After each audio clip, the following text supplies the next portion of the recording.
What's good, everybody? You know what it is. You know who it is. Buckeye Sports Talk with B. Moses here once again, collaborating with the outstanding folks over at the Buckeye Scoop. Make sure you like this video. Always helps. If you're enjoying it, definitely like it. And make sure you subscribe. Bottom line. So, one of the toughest podcasts I've had to do, as a fan, period, in a long, long time.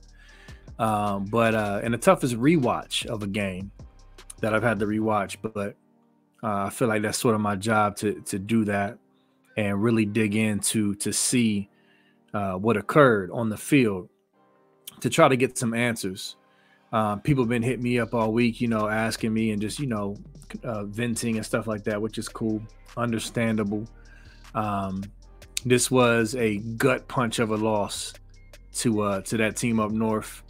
For many reasons. I'm going to try to dive in and move as quickly as possible. There's so much I can touch on, but I know, can't make these videos too long. But I'll say this. I've been given some grace, with the fans, as they kind of deal with this loss and process, because we're not used to this, y'all. We don't lose to them, let alone 2 years in a row. You know what I mean? What are we, 17-4 the last 20 years or something like that? This is like uncharted waters for us. So I get it. But at the same time, you got to shift gears at some point. And I'll get to that in a minute. But I will say this. I was going back and rewatching and even watching it live, I was very pleased with how we came out. We came out with the intensity, the energy, the physicality, the game plan that I was hoping and expecting for. Okay. And this is what makes this loss. This is a part of what makes this loss so tough, because we didn't come out like we did last year. We came out much differently, and we controlled that game for that first half. We controlled the line of scrimmage that game for the most part, definitely on defense against the run. We held them to 10 yards rushing in the first half. I believe we had a 125 after the first half. And we were dominating that game. And so, Chip, first of all, Chip Trainum, I did not expect him to get as many carries. I thought maybe he'd get a few. But I did not expect him to get as many carries. And I wish he would have gotten all the carries. Mayan Williams, bless his heart and his soul, love the kid. He shouldn't have been on the field. He was clearly hobbled, and he left a lot of yards out there, left some first downs out there too, because he couldn't explode through the hole. And our O-line was opening up some really good holes.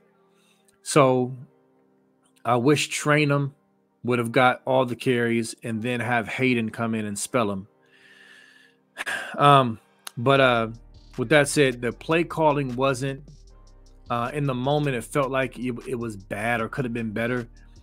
Only thing I'll say is this regarding that is that I don't think the play calling was as bad. I just think we could have leaned on the run more. I think Trainum was doing a great job.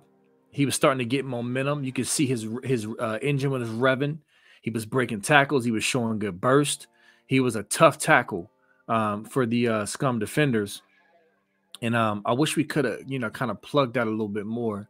Now, and the reason why I say I'm not as mad as at the play calling in hindsight now is because there were some opportunities with the stuff we did in the past game where we just didn't execute.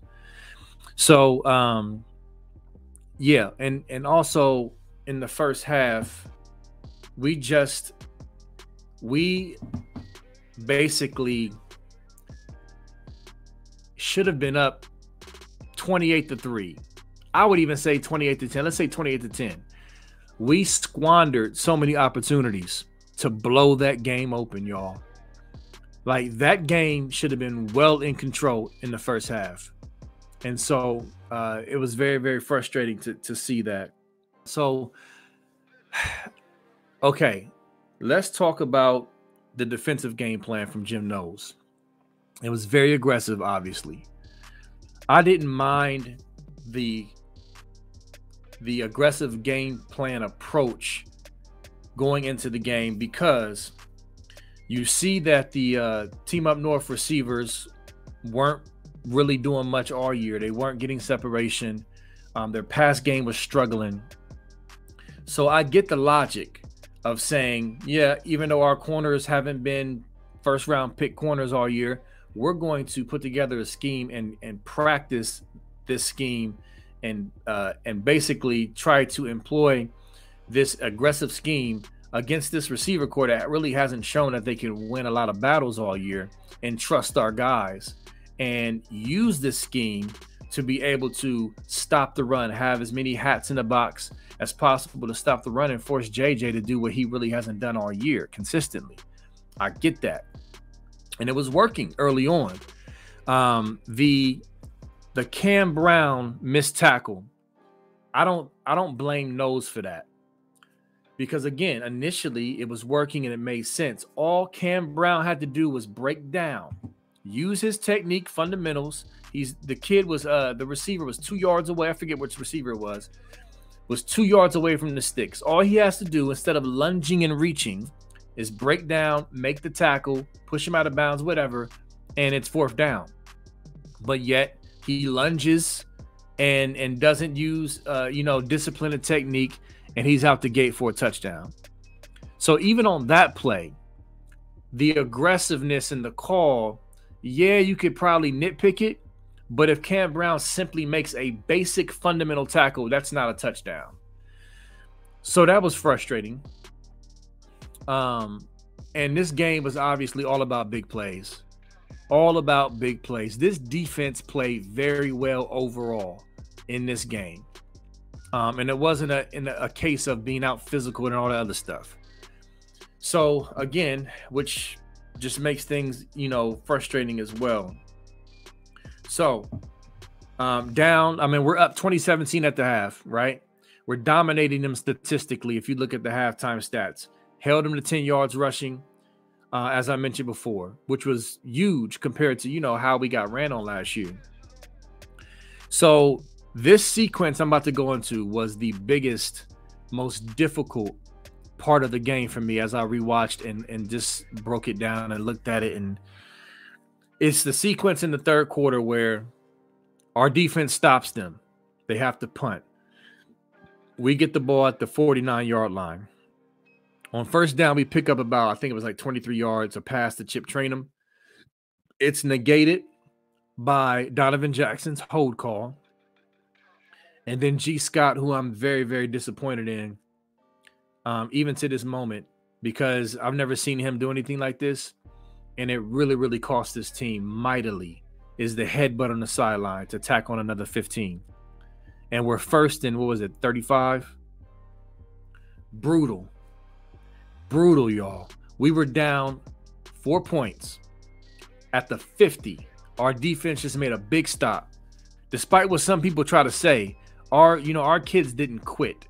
Okay, they were still fighting. And we get the ball back at the 50, great field position to get some momentum. And we do that. It's one thing to get a hold. Okay, that sucks. You still got to do your job, be disciplined, use your technique, and don't hold. But the G. Scott personal foul penalty was just like, come on, man. Come on. Like, that was terrible. There's just no other way I can put it. So with that said, we still are able to complete a few passes and make it a 4th and 6. Now we all remember CJ Stroud on the field like, no, don't punt. And I feel him as a quarterback, as a competitor who wants to help his team win, as a leader, despite what some of y'all say, who wants to help his team win. He's like, no, let's do it. We got this. Now, at first, I was a little critical of Day, like, man, come on, let the kid, lead his offense. But for those who have not seen this, Day, and I take back my criticism, they had a fake punt that was supposed to be executed. Even Harbaugh came out and said that we had them dead to rights. We had the look we needed and everything, which is the reason why we didn't go for it on their side of the field. Go towards the ball to try to get it, but he snaps it to the punter, and the punter is like in fake punt mode. He has to reach back over to catch the ball. So it was a botched fake punt. I don't know if the snapper didn't get the memo. I don't know what happened. But if you look at the play, they had nobody on the left side. I'm talking about nobody. The only player that could have tackled Mitch Rossi is the actual returner. So that's either a 30, 40-yard gain or a touchdown. So that's like the cherry on top, the poisonous cherry on top of all of that sequence I just mentioned. To me, that right there, that whole sequence was like backbreaking the beginning of the ending of decline for this team in that game. I can't recall a worse sequence in my Buckeye fandom watching the game than that. It was really, really bad. So, and you know, even with that, there was still moments in the game after that. I got a ton of notes, and again, I could touch on a lot of different stuff, you know, about this game. I literally charted notes on every play, every single play in this game. I just don't have time to go over everything. Maybe I should do a question and answer video, but so there were a lot of different plays that this defense and this team still fought, and there were more mistakes. Stover did not play well. I love Stover. He did not play well. You know, there's some catches that they're tough catches. You got to pluck them and make those catches. There were blocks that he missed. He's been missing blocks a lot. Like, he just didn't play well. And our guys just overall just didn't execute. Ransom peeking in the backfield on plays instead of keeping an eye on the tight end, slipping behind him for the touchdown. Hickman with that PI, you know, in the end zone after our defense stood up tall. Now, that was kind of an iffy, debatable type of call. There was very little contact, but, you know, I don't blame the ref for throwing that because there was some contact and he didn't have his head turned around, but that ball was probably uncatchable. The point is you can't put yourself in that position of getting beat like that. So it was just a lot. It was a lot. But again, the penalty issues rear its ugly head again. 9 penalties for 100. I think it was for 100 yards. Like, we can't win games like that, especially in a game like this where the margin of error is so thin. So, it's very frustrating because we came out and controlled this game. I felt like we should have pulled away in the first half. We had opportunities to. And I feel like when things like that big sequence, I think after that is when we started to feel the shift officially after that, to where the team up north, their confidence started to rise even more. And then I think the whole pressure of the rivalry and we didn't put them away and now things aren't going right. The pressure started to come upon this team and even the coaching staff. And there was a little bit of tightness that started to set in. You know what I mean? And it's like, when that happens, you start playing without sound technique. You start, not being as sharp. And that's what we saw down the stretch. And people, and I want to get to the next thing I want to talk about is, our fans, our fan base, our fans. And like I said, y'all, I know this is tough. There's no bigger fan than me, I don't think. I'm as passionate as anyone. Huge fan of sports. I play sports all my life. So I'm a sports guy, and you connect that to my fandom as a born and raised Columbus, Columbusite, if you will, who loves the Ohio State University. And so, my passion is unmatched. You know what I mean? So I get it. I understand.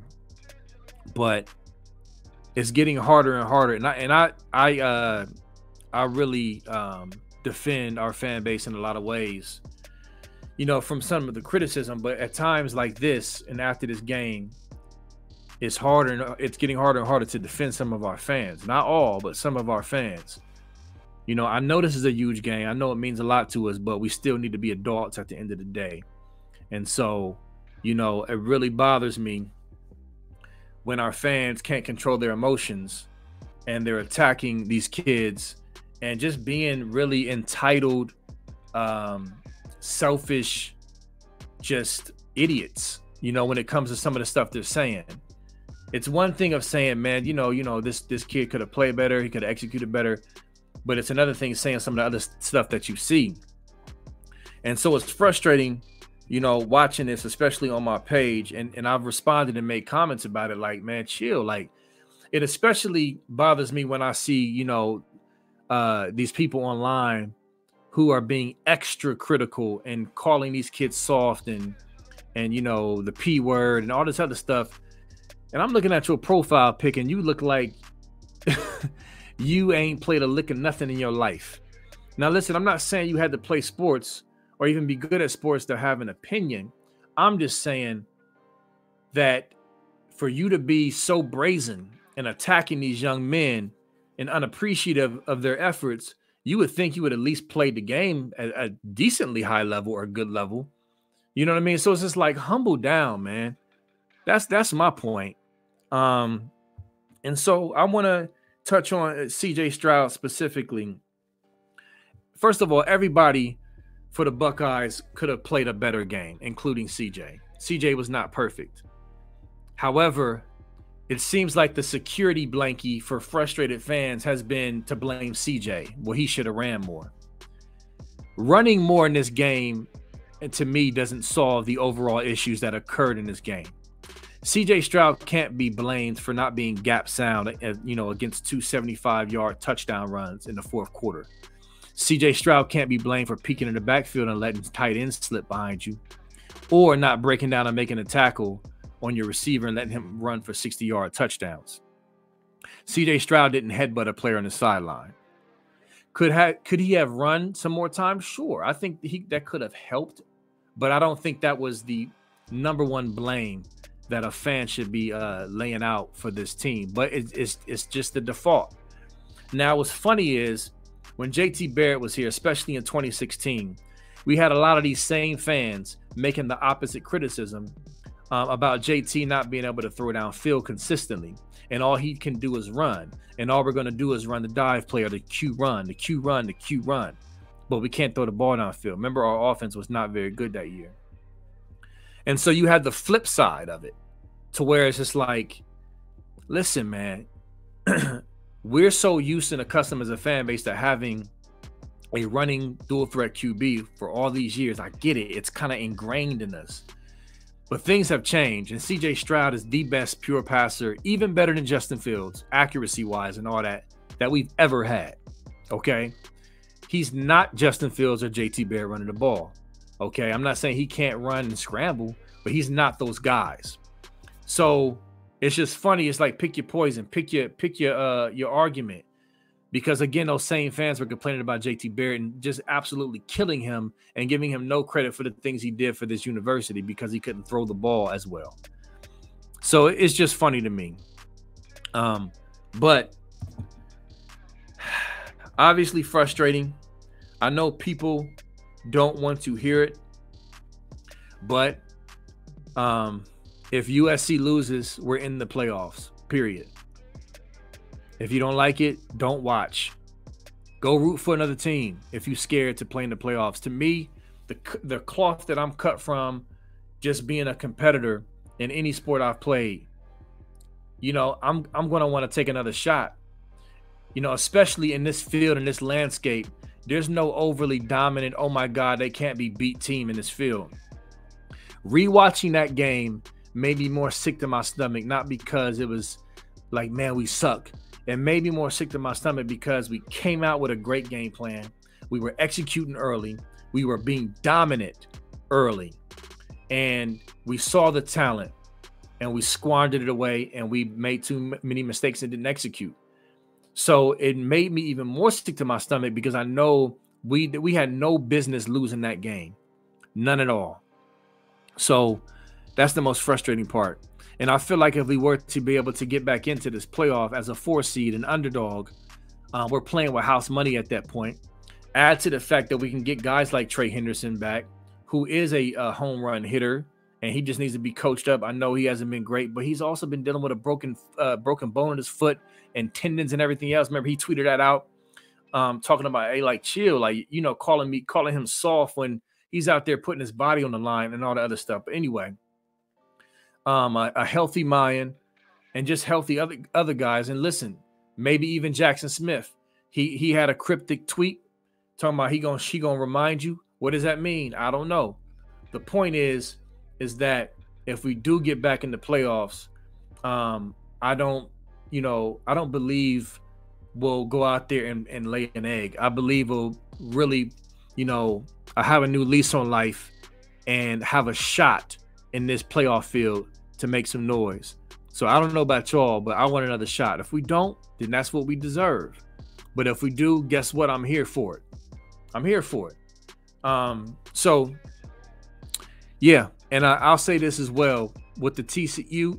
If TCU loses, that's a debate. I'm kind of going back and forth about that because the committee really harps on full body of work, resume, and who have you beaten. All these years, they really lean towards who have you beaten more so than who you lost to. Now, they do consider that, but who have you beaten? And if you look at Ohio State's resume compared to TCU, we have better wins, and we have the better overall track record and resume. And remember how soon we forget Georgia got blew out in the SEC title game against Bama last year. And they still made the playoffs. A week before the playoffs, were decided, and they got back in and they blew out Bama. So there's precedent for this, and people are just freaking out. Well, they got beat by double digits at home. Okay, it's happened before, and if that would have happened week one and we would have won 11 straight or 10 straight, it would have been no question. It's because of the recency bias. But it doesn't matter. All that matters is what the committee says. Bottom line. So we'll see. We'll see. We're gonna find out. But yeah, tough loss, man. Really sucks to lose to this team 2 years in a row. There's a lot of soul searching this team got to do, what Ryan Day has to do, and all that. But in the meantime, I'll be watching and rooting for the Utes, and I'll be rooting for the Wildcats of Kansas State. You know what I mean? But anyway, that's it for me. I could hit on a whole lot of other stuff, but I just don't have the time. We're already 20 minutes in, so I'm gonna end it at that. Y'all can ask questions. Maybe I'll follow up and do another video. But that's it for me. You a fan, win or lose, if you're a real Buckeye fan, period. Like I said, I know we're hurting, but we also need to be adults about how we handle business, man. You know what I mean? Period. So consider that. And if you're going to rock with us, rock with us. No matter what, win or lose. All right? Make sure you follow my Facebook page, Buckeye Sports Talk with B. Moses. Same name on Instagram. Twitter is BMoses30. And then, of course, make sure you like and subscribe to this video. Consider being a member of Buckeye Scoop. I'll holler at y'all. Go Bucks as always, no matter what. Peace.